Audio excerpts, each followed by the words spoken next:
Wherever you are on your leadership voyage, it starts here.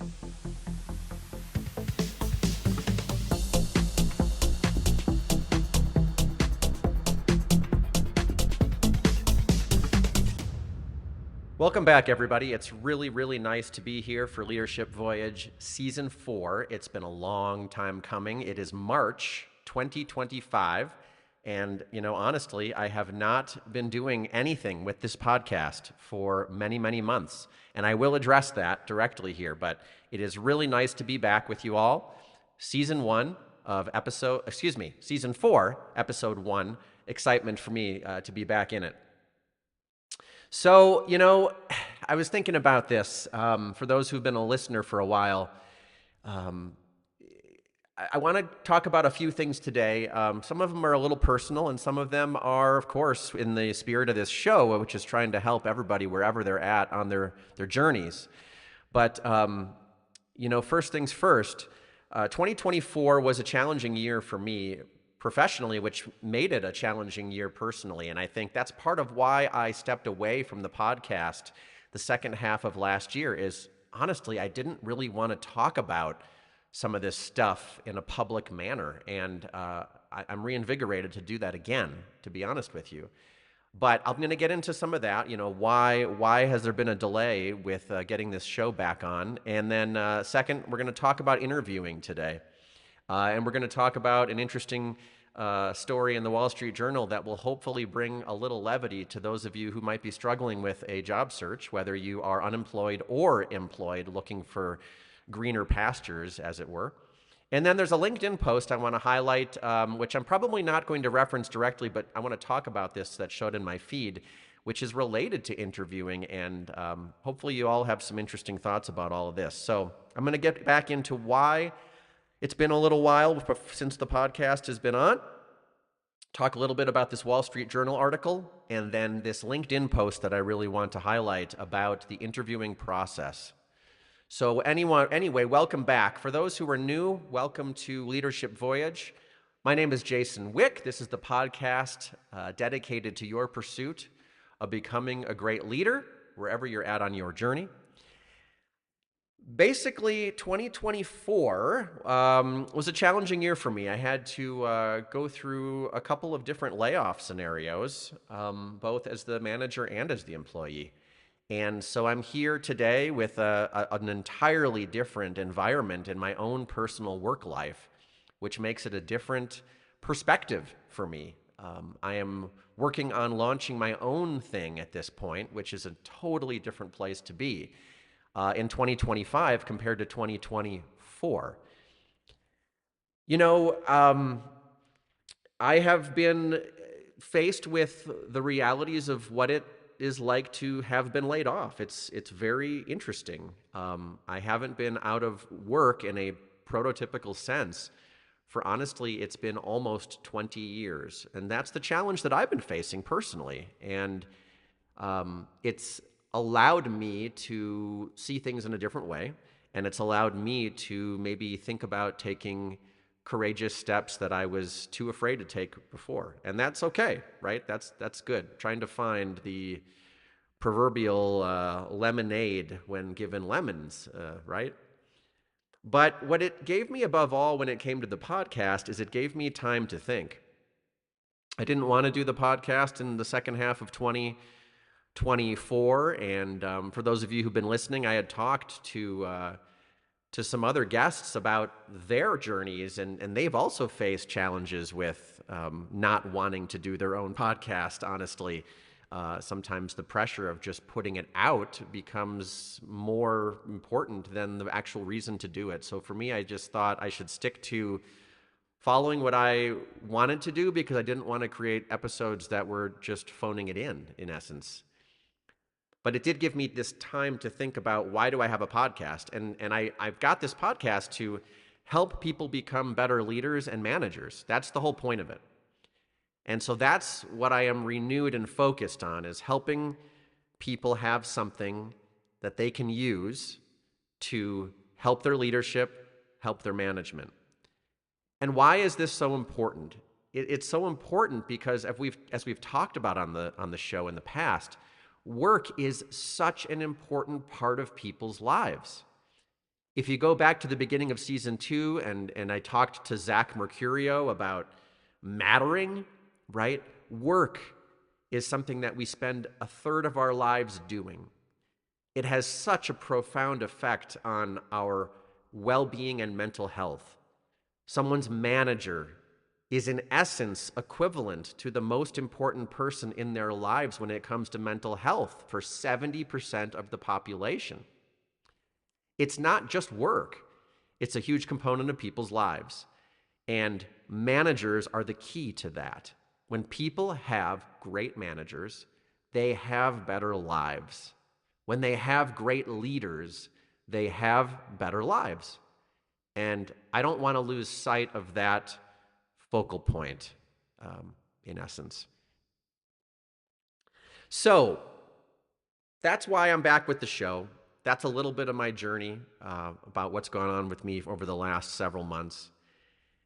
And I want to talk about a topic today that popped up in my news feed. This is a Wall Street Journal article from February 28th, 2025. The author is Francesca Fontana. The title is "The Passive-Aggressive Donuts That Tanked a Job Interview. Your future employer doesn't want to know how you sabotaged your current boss's weight loss effort." So maybe the first third of the program is like seriousness about the show and intensity about my, journey back to spinning up season 4 and all that, and that's great. But this is supposed to bring a little levity, and this is targeted primarily for those of you who are looking for work, either unemployed currently or looking for a different job currently. It's also targeted at those of you who are hiring. And I'll get to that in just a second. Why does this matter for those of you who are hiring? So the Wall Street Journal has this series called "If These Resumes Could Talk." And in all honesty, I'm not exactly sure of the intent, but for me as a reader, I find it really entertaining. And these are real interview anecdotes from people that I find extremely funny. And maybe it's not funny in the moment or the reason why people made these choices during their interviews, but I'm choosing to take it as, having it bring levity. And I think it's important, especially for those looking for work, when they've been in the trenches for months, fighting the AI tools that do job screening or keyword searching, right? Many of the people don't even understand how the tools work when they're using them. Recruiters using these tools don't even know how they work. And it's a frustrating place to be. People who are looking for work, putting hundreds of resumes out there, hundreds of applications, getting almost zero acknowledgments of their applications. This growing trend, at least I was hearing about in the end of 2024, where companies are posting jobs they have no intention of filling just so they can get tax credits or tax breaks. I can't remember the specifics of that, but it could be a very cynical environment for folks looking for work.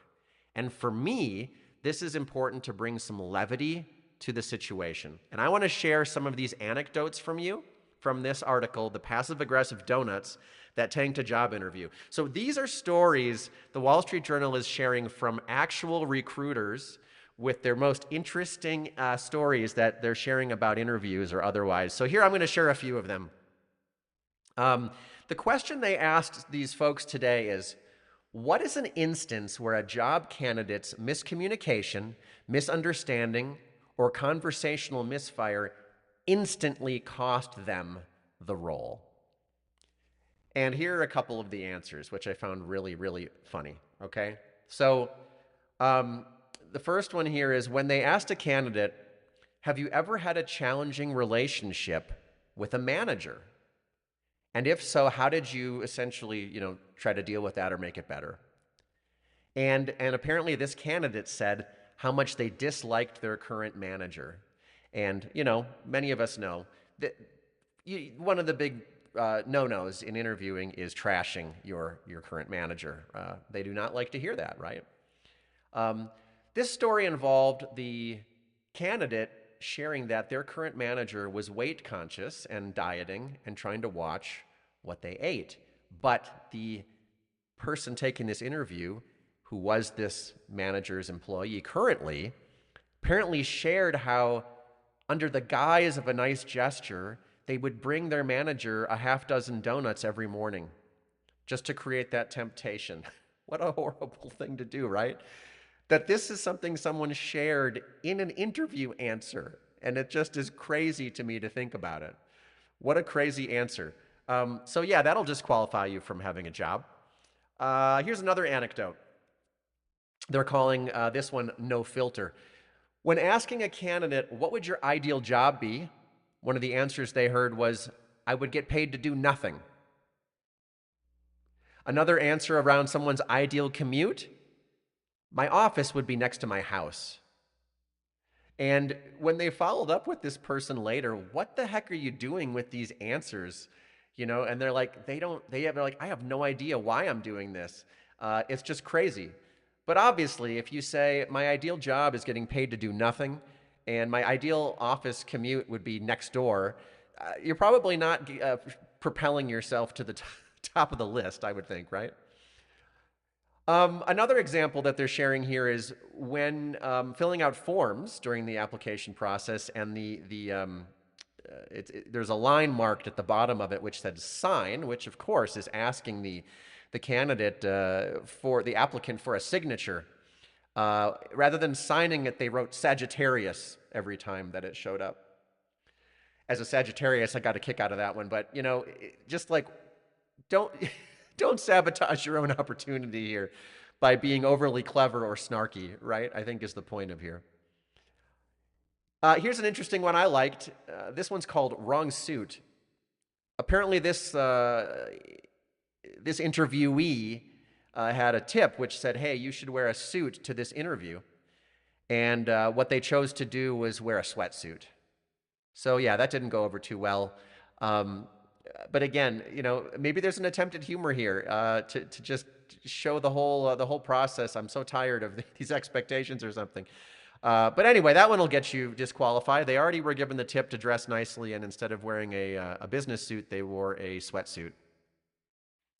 And I've got one more that I want to share with you here, which I thought is interesting, talking about an interview that took place in Washington, D.C., where the candidate was facing a window outside. The interviewer was facing the interior of the room and could not see outside. And unannounced, the interviewee, the candidate, suddenly makes a comment about how good-looking a woman is who walked by outside of the window, just unprompted. So, you know, there you go. Maybe not the most judicious application of observation, if you want to think of it that way, making a comment about someone's looks out the window in the middle of an interview for no reason. But pretty interesting conversations to be had here, I think, in a humorous way about some of the interview no-nos that have happened. The reason I think this is interesting to think about, though, is when you think about folks making these choices, talking about their ideal scenario being next door or doing no work, making a comment about someone's looks during an interview, or actually wearing a sweatsuit instead of a business suit. You know, I also wondered about if it's more speaks to the mindset of someone who's gone through the fatigue of applying and interviewing so many times. Is it even fair to expect the best behavior from someone who has been beaten over the head over and over and over through this process of trying to find a job in today's world of work, particularly in the white-collar and IT sectors, where unemployment, last I think I saw, it was about 5.9%, so much higher than the national average. But a lot going on where there's just a frustration amongst the workforce. But they don't really have any leverage, right, at this point. There's not a lot of leverage. Even though half the workforce that's currently employed is looking for other work, it's really hard to find it. And so going through this process is probably frustrating for the majority of the workforce right now. I wanted to take this chance to highlight a LinkedIn post that's also about interviewing, and this popped up in my feed with one of my connections. I wanted to share it with you. This was posted about a week ago, late February 2025. I'm not going to read it verbatim, but it's about someone who was giving a phone screening, I think, or a phone call with a potential candidate. And in this post, they are complimenting the potential candidate with based on their behavior. Sorry, I'm not being very eloquent right now. So they were complimenting the phone screen person that they talked to, and said that in this interaction, the person didn't dwell on their past. They were between jobs. They were a victim of a reduction in force, but they didn't really think on themselves in kind of a woe is me way. You know, they said in essence, yeah, it's okay. What happened to me with this reduction in force is in the past. I'm really looking on the future. I'm looking to make a positive impact on the next organization that I join. And this recruiter is complimenting their attitude, is complimenting the fact that they didn't have a woe is me attitude about things. And what I find the most interesting about this post, which got quite a bit of engagement, is the most relevant, at least for my feed, the most relevant comment on this post is actually kind of critical about it. It's saying, with the power dynamics so imbalanced, should we expect applicants and individuals who are victim of reductions in force to disregard their circumstance, to, in essence, ignore what has happened to them in the past and just focus on a positive, maybe rose-colored glasses approach to the future? And there's an interesting dialogue that engages here. By my count here, there's I think 17 replies to this comment with a lot of folks going on, and the topic of toxic positivity comes up. And I guess there's just some food for thought in that, right? As an applicant, as an interviewee, you are obviously trying to look your best for the organization you're interviewing with. You're trying to read the room of the interviewer. And I think it really brings up this discussion of what's the difference between, honesty, transparency, and authenticity, and how do you navigate that process? And I'd love to hear from you all about this, especially those of you who are interviewing, or those of you who are being interviewed, or those of you who are administering interviews. I'd love to hear your thoughts on this, because it's an interesting topic, right? The leverage is with the employers, especially when we think about white-collar and IT jobs, and which is where I've been coming from in my own personal experience for the last 20 years or so. And I just find it an interesting topic, right? So the point of all this, from my perspective, was to bring a little levity with some of these funny anecdotes of the interview process, recognizing that it's a tough environment for those of us who are interviewing, and it's probably a tough environment for those of us who are searching for talent or hiring. Using AI tools, we don't even know how they work. Also a very challenging environment where you're faced with such a flood of applicants. And where do you meet in the middle so that there's a productive conversation, the interviewee is authentic, but the interviewee also is recognizing what puts them in the right place to look good to a prospective employer, and all of this stuff that's going on, right? And so that's why I wanted to record this first episode of Season 4 today, was just to bring a little bit of that into the fold. So a quick recap for today. I'm really happy to be back. It's been a while. I think the last episode was smack in the middle of 2024, so it's been a long time. It's probably been 9 months or so, and Leadership Voyage Season 4 is officially kicked off. I wanted to share that Wall Street Journal article with you. Again, it's called The Passive-Aggressive Donuts That Tanked a Job Interview, February 28th, Francesca Fontana. And then also this LinkedIn post that I saw, which is complimenting someone for their mentality about not looking back and focusing on the future, while the dialogue also questions whether that's an appropriate mentality for applicants. Is there toxic positivity in that? So interesting topics today. All right, folks, it's great to be back. For those of you following along, you can email me at any time, startyourvoyage@gmail.com. All the show notes are going to be in the podcast and the episode notes, so I'm looking forward to a strong 2025, and Until next time, everybody take care.